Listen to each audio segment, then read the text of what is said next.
నమస్కారం. మీ కదంబ మాలిక ఛానల్‌కి స్వాగతం. దయచేసి మా ఛానల్‌ని సబ్స్క్రైబ్ చేసి, లైక్ చేసి, షేర్ చేయండి. కింద ఉన్న డిస్క్రిప్షన్‌లో మా ఇతర వీడియో లింకులు కూడా ఇచ్చున్నాము. మీరు వాటిని కూడా ఒకసారి చూసి, మీకు నచ్చితే కనుక మీ గ్రూప్స్‌లో ఫార్వర్డ్ చేసి మాకు సపోర్ట్ అందించండి. Thank you. మనం ఈ రోజు నుంచి హరివిల్లు అనే కొత్త కథ చెప్పుకుంటున్నాం. ఇక కథలోకి. అక్కడ మంచం మీద ఒక ఆయన చావు బ్రతుకుల మధ్య ఉన్నారు. ఆయన పక్కన ఒక 23 సంవత్సరాల అమ్మాయి కూర్చొని ఉంది, ఏడుస్తోంది. అమ్మా, అంకుల్ వచ్చారా అన్నాడు అతను దీనంగా. లేదు నాన్న, వస్తారు, టెన్షన్ పడకు అంది ఆ అమ్మాయి. లేదమ్మా, నా టైం అయిపోతోంది నాన్న అని ఏడ్చేసింది ఆ అమ్మాయి. ఈ లోపల ఒక 65 సంవత్సరాల ఆయన లోపలికి పరిగెత్తుకుంటూ వచ్చారు. ఆయన్ని చూడంగానే ఆ మంచం మీద అతను, వచ్చారా రంగనాథం అని, రండి, నా ప్రాణం మీకోసమే ఉంది అన్నాడు. అలా అనకు జగదీష్. ఏమన్నారమ్మా డాక్టరు అన్నాడు ఆ అమ్మాయి వైపు చూసి. ఆ అమ్మాయి ఏడ్చేసింది. రంగనాథం, నా కూతుర్ని చేర్చవలసిన చోటికి చేర్చండి, మీదే భారం. అలా అనకు జగదీష్, నువ్వు కోలుకుంటావు అన్నారు. అతను పేలవంగా నవ్వాడు. అమ్మా, నేను నీకు చెప్పినవన్నీ గుర్తున్నాయా? నీకు అన్నీ ఆ ఇంట్లోనే. నాన్న, నేను ఆ ఇంటికి వెళ్తాను, నన్ను మాత్రం మీరు వదిలి వెళ్ళకండి నాన్న, నాకెవరున్నారు అంది ఏడుస్తూ. ఆయన పెదవుల మీద ఒక నవ్వు విరిసింది. భరత్ అని కన్ను మూశాడు అతను. నాన్న అని ఏడ్చేసింది ఆ అమ్మాయి అతని మీద పడి. ఆయన చివరి పదాలు భరత్. రంగనాథం, ఆ అమ్మాయి మిగతా అన్ని కార్యక్రమాలు పూర్తి చేశారు. ఆ తర్వాత వాళ్ళ ఇంట్లో సామాన్లన్నీ కొన్ని అమ్మేసి, అవసరమైనవి ట్రావెల్స్లో వేసి, ఇంపార్టెంట్వి దాంట్లో తీసుకొని ఆయన వెనకాల వచ్చేసింది 23 ఏళ్ల హరిచందన. నాజూగ్గా, అందంగా, పొడుగు కాదు, పొట్టి కాదు, ఒత్తైన సహజమైన చక్కటి జుట్టుతో, బంగారు రంగు శరీర ఛాయ. అటు ఫుల్ మోడర్న్ కాదు, ఫుల్ ఆర్థోడాక్స్ కాదు, మంచి స్వభావం, మంచి అవయవ సౌష్టం గల అమ్మాయి. పేరు హరిచందన. అందరూ హరి అని లేదా చందు అని కొంతమంది పిలుస్తూ ఉంటారు. ఒకసారి చూస్తే మళ్ళీ చూడాలనిపించేట్టు ఉంటుంది ఆ అమ్మాయి. అంతటి ఆకర్షణ ఉంది ఆ అమ్మాయిలో. రంగనాథం గారు తన ఇంటికి తీసుకొచ్చేశారు ఆ అమ్మాయిని. ఒక 4 రోజులు వాళ్ళిద్దరికీ, ఆయన భార్యకి, అందరికీ కూడా చాలా చాలా బాధగా గడిచిపోయినాయి. ఆయన భార్య సీతమ్మ, ఆయన ఇద్దరు ఆ అమ్మాయిని చాలా ప్రాణంగా చూస్తున్నారు. ఆయన ఆ రోజు ఆఫీస్కి వెళ్తూ చందు, నువ్వు కొంచెం కుదుట పడితే నేను అక్కడికి తీసుకెళ్తానమ్మా అన్నారు. బాబాయ్, నాన్న నన్ను అక్కడికి చేర్చమని చెప్పారు, కానీ నేను వాళ్ళకి సంబంధించిన అమ్మాయిని అని తెలిస్తే ఎలా తీసుకుంటారు, అసలు ఒప్పుకుంటారా అంది. ఆయన నవ్వి, చందు, ఒప్పుకోరా అనేది తర్వాత మాట, ముందర నువ్వు అక్కడికి చేరాలి. ముఖ్యంగా భరత్ చాలా మంచివాడు, సింహం లాంటివాడు. ఎంత గంభీరంగా ఉంటాడో అంత మంచివాడు, ఎంత స్ట్రిక్ట్గా ఉంటాడో సమయం వస్తే ప్రాణం కూడా పెడతాడు. కానీ చిన్నప్పటి నుంచి నేను ఎత్తుకుని పెంచిన బిడ్డ. అతన్ని చూస్తే నాకే ఆశ్చర్యం వేస్తుంది, ఆనందం కూడా వేస్తుంది. ఎవరిని అగౌరవపరచడు, అలా అని పని మానేస్తే మాత్రం తాట తీస్తాడు. ఇంతకీ మీ బావకి ముద్దు పేరేంటో తెలుసా ఆఫీస్లో అన్నారు నవ్వుతూ ఆయన. ఏంటి అంది చందన కూడా నవ్వుతూ. హిట్లర్ అన్నారు. తను నవ్వేసింది. ఆడపిల్లల్ని ఎక్కడ ఉంచాలో అక్కడ ఉంచుతాడు.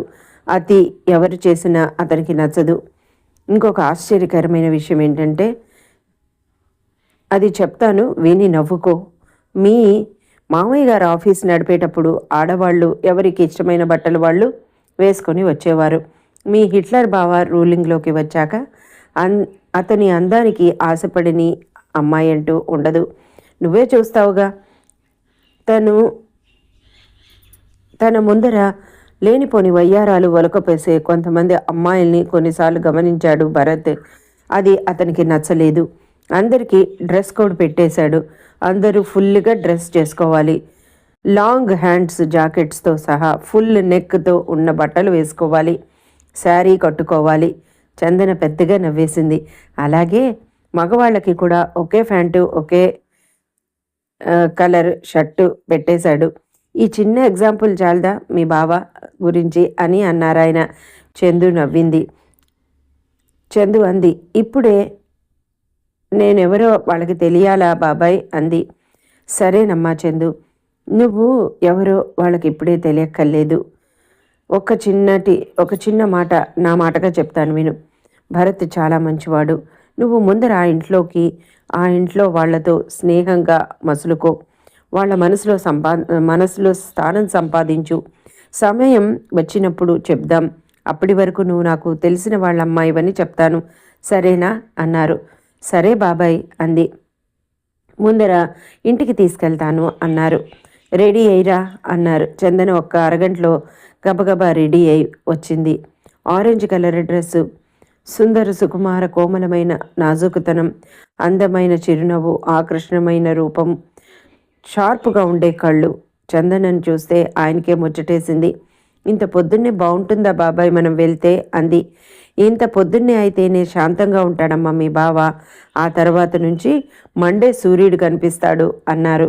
నవ్వింది మనస్సులో. తను కూడా అనుకుంది, అమ్మో బావా నా విషయంలో సూర్యుడిలా కాలుస్తాడో చంద్రుడిలా వెన్నెల కురిపిస్తాడో చూడాలి అని అనుకుంది. తర్వాత చందన రంగనాథం గారు అత్యాధునికంగా ఉండే 3 అంతస్తులకు పైన ఉన్న బిల్డింగ్ దగ్గర ఆటో ఆపారు. అక్కడ దిగి బంగ్లా కేసి చూసిన చందన ఆశ్చర్యపోయింది. ఇంత ఆస్తికి వారసుడైన తన తండ్రి తన తల్లి మీద ప్రేమతో ఇవన్నీ వదిలేసి అతి సామాన్యంగా బ్రతికాడా అని తలుచుకోగానే చందన కళ్ళల్లో నీళ్లు వచ్చాయి. ఆయన చందన భుజం మీద చెయ్యి వేశారు. పదమ్మా అన్నారు. లోపలికి అడుగు పెడుతూ కళ్ళు తుడుచుకుంది. నమస్కారం దేవకమ్మ గారు అన్నారు రంగనాథం గారు. ఆవిడ హాల్లో కూర్చొని పేపర్ చదువుకుంటోంది. వాళ్ళని చూసి, రండి మీరా రంగనాథం గారు, లోపలికి రండి అని వెనకాలన్న చందనని కూడా చూస్తూ అంది. ఈ లోపల మెట్లు దిగుతూ పొడుగ్గా, బలంగా, అందంగా, మంచి రంగు, ఒత్తైన నల్లని క్రాఫ్ట్తో ఉన్న 6.2 దాకా ఉన్న ఒక అబ్బాయి నమస్కారం అంకుల్ అంటూ వస్తూ అన్నాడు. నమస్తే భరత్ అని ఆయన చందనని చూశారు. చందన కూడా వాళ్ళిద్దరికీ నమస్కారం చేసింది. అంత అందమైన అబ్బాయిని చూస్తూ చందన అసలు ఒక నిమిషం మైమర్చిపోయింది. ఈయనేనా హిట్లర్ బావా అని అనుకుంది. దేవకమ్మ గారు, ఈ అమ్మాయి నా ఫ్రెండ్ కూతురు, పేరు హరిచందన. భరత్ ఇంట్లో పనులకి, అమ్మగారి ఆరోగ్యం, పిల్లల చదువులు సరిగ్గా చూసుకోవడానికి, ఇంట్లో చిన్న చిన్న పనులు చక్కబెట్టడానికి ఒక సెక్రటరీ కావాలని అన్నారు. ఈ అమ్మాయి అయితే చేయగలదు. చాలా మంచి అమ్మాయి కూడా. ఈ మధ్య తండ్రి పోయారు. ఒంటరి ఆడపిల్ల. ఎవరింట్లో అన్నా ఉంచుదామన్నా కూడా ఈ రోజుల్లో ఆడపిల్లల్ని ఎక్కడికి చేర్చాలన్నా వాళ్ళకి సరైన రక్షణ లేదు. భరత్ దగ్గరైతే నేను నిశ్చింతగా ఉండవచ్చు. పైగా తనకు ఆఫీస్ వర్కులు కూడా వచ్చు. దానికి కూడా ఉపయోగపడుతుంది. చదువుకుంది. మీకు ఇష్టమైతేనే. నీకెలాగూ కావాలని చెప్పావు కదా భరత్, నీకు నచ్చితే పెట్టుకో. పైగా మన ఇంట్లో ఆడపిల్లలు కూడా ఉన్నారు. వాళ్లతో పాటు తను కలిసిపోగలదని చెప్పాను. మీ ఆలోచన మరి నాకు చెప్పండి. దీనిలో బలవంతమేం లేదమ్మా, మీకు ఇష్టమైతేనే అన్నారు. మీరు మా శ్రేయోభిలాషులు రంగనాథం గారు. ఆయన పిల్లని చూస్తే చాలా పద్ధతిగా ఉంది, నాకు నచ్చింది అంది ఆవిడ భరత్ని చూస్తూ. తలొంచుకొని చిన్నగా నవ్వి, మీరేం చదువుకున్నారు అన్నాడు భరత్ సీరియస్గా. MBA గ్రాడ్యుయేట్ని సార్ అంది. భ్రుకుటి ముడిచాడు భరత్. మరి ఏదన్నా జాబ్కి ట్రై చేయక ఇలా వచ్చారేంటి అన్నాడు. నేను ఫ్రెషర్ని సార్, అందరూ ఎక్స్పీరియన్స్ అడుగుతున్నారు, నాకు లేదు అంది. ఎక్కడుంటారు అన్నాడు. ప్రస్తుతం మా ఇంట్లోనే ఉంటోంది భరత్. వాళ్ళది విజయవాడ దగ్గర పల్లెటూరు అన్నారాయన. ఓ చూడండి, మీరు మీ లగేజ్ తెచ్చుకోండి, ఇక్కడే ఉండాలి. ఇంకొక విషయం, పని కొంచెం టఫ్గా ఉంటుంది. ఏదన్నా తెలియకపోతే అమ్మ కూడా చెప్తుంది. ఓకే సార్ అంది. మీ శాలరీ మీ వర్క్ని బట్టి ఇస్తాను. ఫుడ్ అండ్ షెల్టర్ మాతోనే అన్నాడు. ఓకే సార్ అంది. చూడండి నాకు కొన్ని భరత్ అంది తల్లి వారిస్తున్నట్టు. అమ్మా నన్ను చెప్పని అమ్మా ప్లీజ్. అంత్యనిష్ఠూరం కన్నా ఆది నిష్ఠూరం మేలు. నాకు కొన్ని నచ్చవు. ఆడపిల్లలు పద్ధతిగా ఉండాలి. నీట్గా బిహేవ్ చేయాలి. రాత్రి 8:30, 9 దాటాక ఇంకా బయటికి వెళ్ళకూడదు. సండే మాత్రం మీ ఇష్టం. మీరు మీ ఇష్టం వచ్చిన చోటుకి వెళ్ళవచ్చు. ఆ రోజు మీకు ఎవరు ఏ పని చెప్పరు.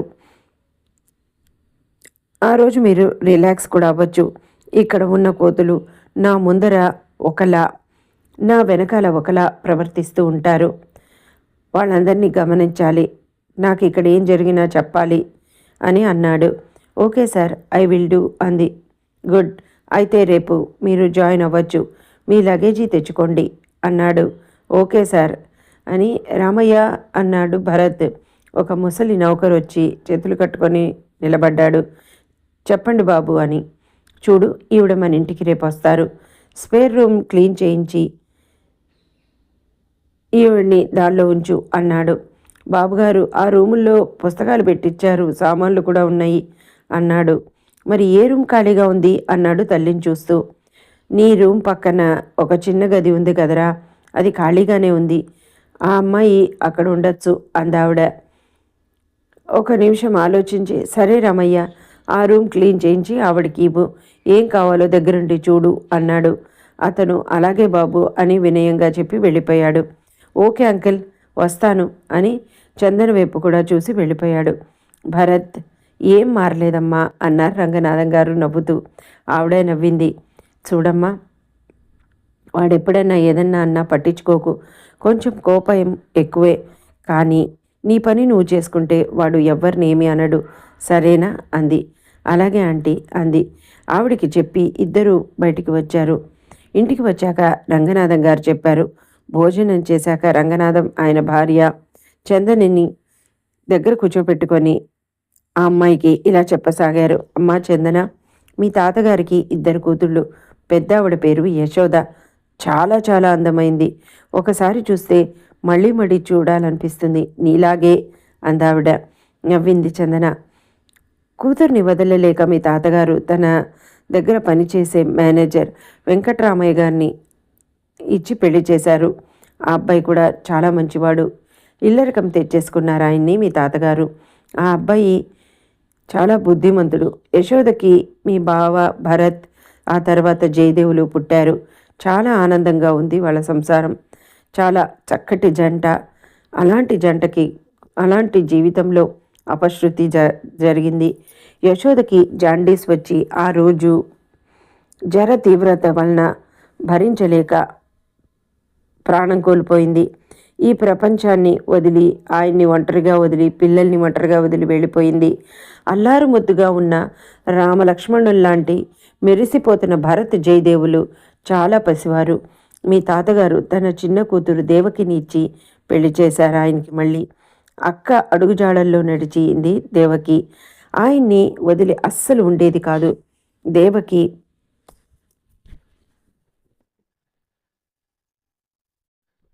దేవకి ప్రేమలో వెంకట్రామయ్య గారు మళ్ళీ కోలుకొని ఉత్సాహంగా బిజినెస్ అవి బాగా డెవలప్ చేశారు. వాళ్ళకి వరుసగా విజయ, వత్సల, బలరాం పుట్టారు. 5 పిల్లలతో ప్రేమగా ఉండే ఆ భార్యాభర్తలతో మీ తాతగారికి కాలమే తెలియలేదు. ఆయనకి ఒక్కగానొక్క వారసుడు మీ నాన్న జగదీష్. ఎంతో మంచి కుర్రాడు. అక్కా బావ అంటే అంతులేని ప్రేమతో ఉండేవాడు. భరత్, జయదేవ్, విజయ పుట్టే నాటికి మీ నాన్న చదువు పూర్తయింది. వెంకట్రామయ్యకి కూడా బావుమరిదంటే చాలా ఇష్టం. కన్నబిడ్డలా చూసుకునేవారు. వెంకట్రామయ్య గారికి ఒక చెల్లెలుంది. ఆవిడ పేరు మాంచాల. చదువుకుంది. మీ తాతగారు ఆ అమ్మాయిని జగదీష్కి ఇవ్వాలని నిశ్చయించుకున్నారు. మీ నాన్న మీ అమ్మ సరితని ప్రేమించాడు. సరితని పెళ్లి చేసుకోవడం మీ తాతగారికి ఇష్టం లేదు. కావాలంటే ఆ అమ్మాయికి మంచి సంబంధం చూసి కట్నం కూడా భారీగా ఇచ్చి నేను పెళ్లి చేస్తానన్నారు మీ తాతగారు. కానీ మీ నాన్న వినలేదు. నేను చేసుకుంటే ఆ అమ్మాయిని తప్ప ఇంకెవరిని చేసుకోను అని కూర్చున్నాడు. మీ తాతగారికి కోపం వచ్చింది. తన మాట వినకుండా నువ్వు పెళ్లి చేసుకోవాల్సిందే అని పెళ్లి ఏర్పాట్లు చేయసాగారు. వెంకట్రామయ్య గారు వద్దని, జగదీష్కి నచ్చిన సంబంధమే చెయ్యమని, అలా చేస్తే వాళ్ళు సుఖంగా ఉండలేరని ఎంత చెప్పినా కూడా మీ తాతగారు వినలేదు. జగదీష్ మీ అమ్మని పెళ్లి చేసుకొని తీసుకొచ్చి గుమ్మల్లో నుంచున్నాడు. అంతే, మీ తాతగారు ఉగ్ర నరసింహమూర్తి అయినారు. తనకి కొడుకు లేడని అట్నుంచి అటే పంపేశారు. ఎవరు ఎంత చెప్పినా వినలేదు. మీ నాన్నగారు మీ అమ్మని తీసుకొని మెడ్రాస్ వెళ్ళిపోయాడు. ఆ తర్వాత వాళ్ళు ఎక్కడుంది ఎవ్వరికీ తెలియలేదు. కొడుకుని వెళ్ళమని అన్నారే గాని మీ తాతగారికి జగదీష్ అంటే వల్లమాలిన ప్రేమ. అతనంటే చాలా ప్రాణం. ఆయన ఆ బెంగతోనే చనిపోయారు. అప్పుడు మీ నాన్న ఎక్కడున్నారో కూడా ఎవరికీ తెలియలేదు. కబురు చెప్దామన్నా కూడా మీ నాన్న అడ్రస్సు కానీ ఫోన్ నెంబర్ కానీ ఎవ్వరికీ తెలియని పరిస్థితుల్లో వెంకట్రామయ్య గారే అన్ని పనులు పూర్తి చేశారు. మీ తాతగారు ఆస్తిని 2 భాగాలు చేసి సగం వెంకట్రామయ్య గారికి, ఇంకో సగం జగదీష్కి, పుట్టే పిల్లలకి రాశారు. వారు వచ్చి ఆస్తి స్వాధీనం చేసుకునే వరకు ఈ ఆస్తికి గార్డియన్గా తన పెద్ద మనవడు భరత్ని నియమించారు. భరత్ పెద్దయ్యే వరకు మొత్తం ఆస్తికి వెంకట్రామయ్యను గార్డియన్గా నియమించారు. ఇప్పటికీ ఆ ఆస్తి మీద ఏమాత్రం ఆశ లేని వెంకట్రామయ్య గారు భరత్ రూపాయికి 10 రూపాయలు చేసి దాన్ని దుర్వినియోగం కాకుండా కాపాడారు. భరత్ ట్రిపుల్ ఐఐటిలో చేశాడు. ఎంటెక్ కూడా చేశాడు. ఎంబీఏలో గోల్డ్ మెడలిస్టు. శ్రద్ధగా వింటోంది చందన ఇవన్నీ. మీ చిన్న బావ ఏరోనాటికల్ ఇంజనీర్. ఇక నీకన్నా 2 సంవత్సరాలే పెద్దది విజయ. మెడిసిన్ అయిపోయింది. డాక్టర్ కంప్లీట్ చేసింది. ఇక వత్సల లా 2వ సంవత్సరం చదువుతోంది. చివరివాడు బాలు 10th చదువుతున్నాడు. వెంకట్రామయ్య గారు 2 సంవత్సరాల క్రితం హార్ట్అటాక్తో మరణించారు. తండ్రి పోయాక బిజినెస్ భరత్ చేతిలోకి వచ్చింది. అప్పటికే అనుభవం సంపాదించుకున్న భరత్ అరివీర భయంకరంగా పని రాక్షసుల్లా వర్క్ చేస్తాడు. భరత్ చాలా స్ట్రిక్ట్. ఎంత స్ట్రిక్ట్గా ఉంటాడో మనసు అంత మంచిది. ముందర ఒకలా వెనకాల ఒకలా ప్రవర్తిస్తారు చాలామంది. కానీ అలాంటి స్వభావం భరత్కి నచ్చదు. స్ట్రైట్ ఫార్వర్డ్గా ఉంటాడు. అందరినీ గౌరవిస్తాడు. మాంచాల అంటే భరత్ వాళ్ళ మేనత్తకి 2 కూతుళ్ళు. పెద్ద అమ్మాయి పేరు మల్లిక. నిజంగానే మల్లె పువ్వులా ఉంటుంది. చాలా బాగుంటుంది. చాలా అందమైన పళ్ళ కూడా. ఇంచుమించు నీ వయసే ఉంటుంది. చదువుకుంది. మీ భరత్ బావని తెగ ప్రేమించేస్తోంది. ఆ మాటకి కన్నెత్తి చూసింది చందన. భరత్ తన ప్రేమను అంగీకరించే వరకు వెంట పడతాను అని చెప్పింది కూడా నా అమ్మాయి. కానీ భరత్ తన అభిప్రాయం ఏమిటి, ఇది అది అని కూడా ఎప్పుడు చెప్పలేదు, బయటపడలేదు. వాళ్ళందరూ కలిస్తే మాత్రం ఇంకా సందడే సందడి. ఇంకా 2వ అమ్మాయి పేరు దీపిక. మాంచాల 2వ అమ్మాయి. కానీ చాలా నెమ్మదస్తురాలు, చాలా ఓర్పు గలది, చాలా మంచిది. మల్లికకి కొంచెం ఫ్యాషన్స్, ఇండిపెండెన్సీ ఎక్కువ. కానీ దీపిక అలా కాదు. CA చదువుతోంది. మన కంపెనీలో అకౌంట్స్ చూస్తుంది. భరత్కి ఆ అమ్మాయి అంటే చాలా గురి. ఆ అమ్మాయి మాట మీద చాలా గౌరవం. ఎందుకంటే ఆ అమ్మాయి తప్పు చేయదు. చాలా నమ్మకంగా ఉంటుంది. జయదేవ్కి దీపికకి ఒకళ్ళంటే ఒకళ్ళకి చాలా ఇష్టం.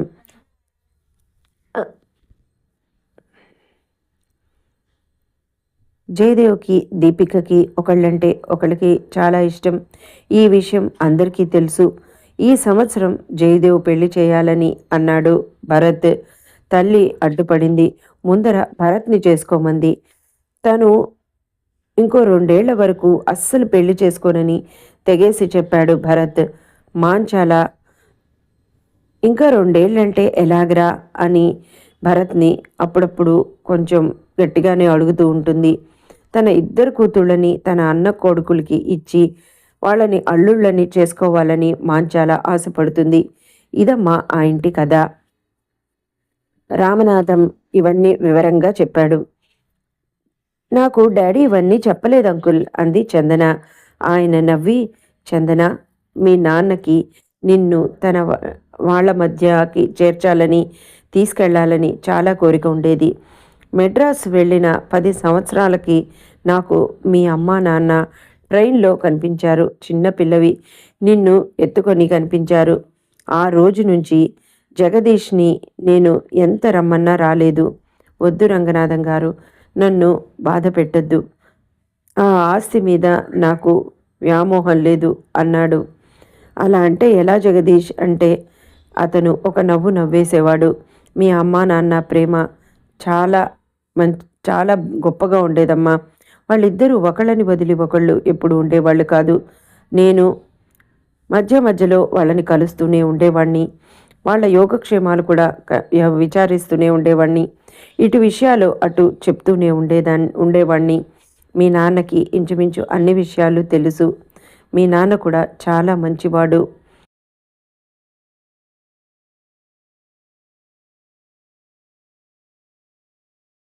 ఆ తర్వాత నిన్ను తన వాళ్ళ దగ్గరికి చేర్చమని, తన అక్క దేవకికి అప్పచెప్పమని అంటూ ఉండేవాడు. మిగిలిన విషయాలన్నీ నీకు తెలిసినవే. భవిష్యత్తు ఎలా ఉందో చూడాలి. చందన, భరత్ మనసులో ఏముందో ఎవరికీ తెలియదు. కానీ భరత్ నీవాడైతే మాత్రం సంతోషించే వాళ్ళల్లో నేనే మొదటివాణ్ణి అన్నారాయన. కానీ బాబాయ్, ఏం జరుగుతుందో తెలియదుగా, చూద్దాం అంది చందన నవ్వి. ఆయన కూడా నవ్వారు. మర్నాడు చందన ఆ ఇంటి ముందర దిగింది. రంగనాథం గారు కూడా తోరొచ్చి దింపారు. చందనని చూసి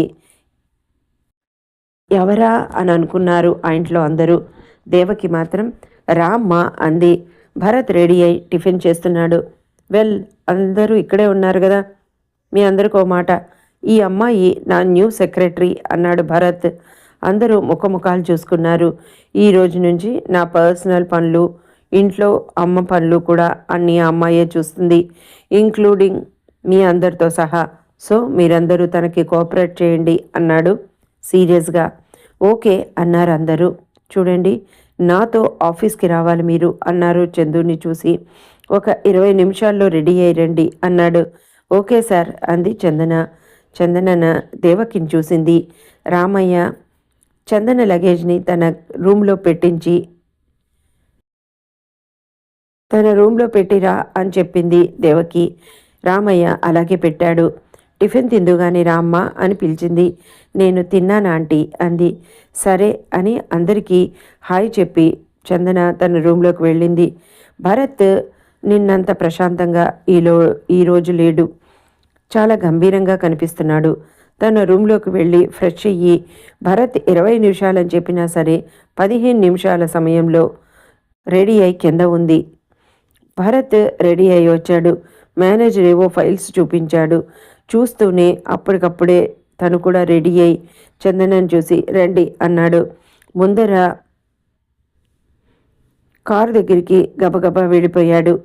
భరత్ వెనకాల పరుగులు పెట్టింది చందన. ల్యాప్టాప్ ఓపెన్ చేసి స్పీడ్గా ఏదో చేసుకుంటున్నాడు. కారు ఎక్కగానే చందన కూడా మనసులో ఆనందంగా, బావా నువ్వు ఓకే అన్నావు, అదే చాలు అని అనుకుంది. సార్, సుందరం ఫ్యాక్టరీ దగ్గర వాళ్ళు అసలు మాట వినటం లేదండి అని అన్నాడు మేనేజర్ గారు. మేనేజర్ గారు, ఇంకొకసారి చెప్పండి, వినకపోతే మాత్రం లీగల్గా వెళ్తామని చెప్పండి అని సీరియస్గా చెప్పాడు. ఓకే సార్ అన్నాడు మేనేజరు. చూడండి మిస్, చందన ఉలిక్కిపడింది. ఆలోచనల నుంచి బయటికి వచ్చి చందన ఒకసారి అతన్ని చూసింది. చెప్పండి సార్ అంది. మీరు ఆఫీస్కి వెళ్ళాక నా పర్సనల్ వర్క్స్ అన్నీ చెప్తారు. అవి అవగానే 12:30 కల్లా మీరు ఇంటికి వచ్చేయండి. ఈ రోజుకి అవి చాలు. ఆ వర్క్ అంతా స్టడీ చేయండి, అమ్మకి హెల్ప్ చేయండి అని. చందన, ఫీల్ ఫ్రీ. చూడండి, కొన్ని చాలా స్ట్రిక్ట్గా ఫాలో అవ్వాలి. నాకు ఏదైనా ప్రాబ్లం ఉంటే వెంటనే చెప్పండి, ఓకేనా అన్నాడు. ఓకే సార్ అంది.